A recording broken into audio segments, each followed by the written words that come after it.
I hate golden milk. Okay, so golden milk. Okay, I was going to speak quite a bit about the benefits. I will very lightly touch on them, but this is mostly going to be about acquiring a new taste. And with this, there are so many different ways to make golden milk, but the few key ingredients I keep seeing are going to be turmeric, ginger, and cinnamon. Now, you can use any kind of milk. As you see here, I'm using an almond and coconut blend. And I love this milk here, this fake nut milk. I bought this to make the ice cream I've been complaining about. I mean, I made it, I really should not be complaining. But this is one of my favorite nut milks, and I prefer to get it unsweetened, so I'm going to drink the rest of it down. I bought this golden milk mix last year, shortly after the pandemic started. And I bought it with the purposes like, oh, these are some really nice benefits. Anti-inflammatory, helps with joint pain. Why not? I mean, I did not look at the ingredients. I was just buying stuff just to buy it. But it was from a place that I was trusting because I bought other things from them. And well, it's the nastiest thing I've ever consumed. Well, no, that's wrong. It's the nastiest thing I've consumed since I tried out dandelion tea. If you wipe out dandelion tea, this is probably going to be the hardest thing I forced to become an acquired taste since I've acquired the grapefruit. And I'm sorry, another picture's a bit irrelevant, but in the jar there, that's the golden milk. Yeah, a bit late, but yeah, in the jar there, that is the golden milk. So just gonna see a few recipes pop up here.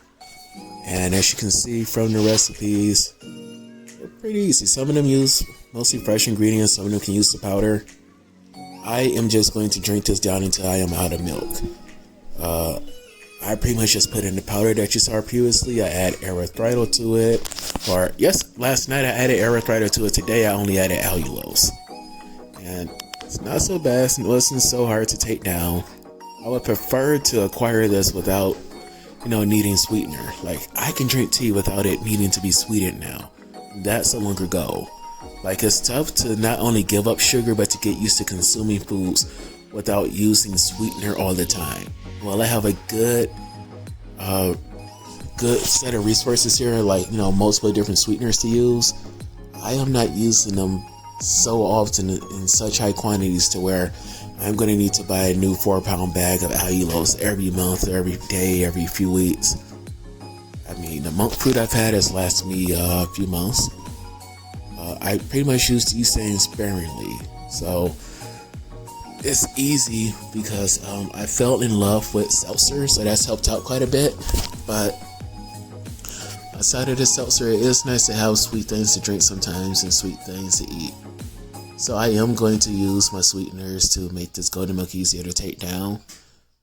And for some people, this would be torturing, I guess, in a sense it kind of is for me.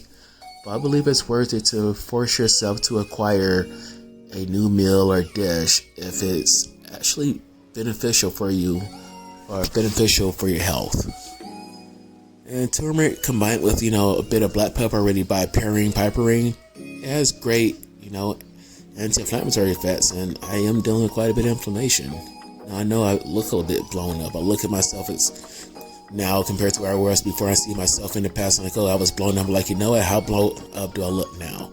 So that's why I'm going to do this. That's it. I realized that I forgot to do an introduction for the golden milk during the previous video. I probably just would have been half a minute to a minute, but I was like, you know what?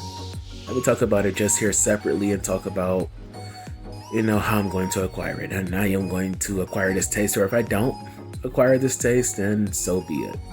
The stuff is nasty without it being sweet, and it's incredibly nasty. I hate it. Well, thanks again for tuning in. Have a great night, folks.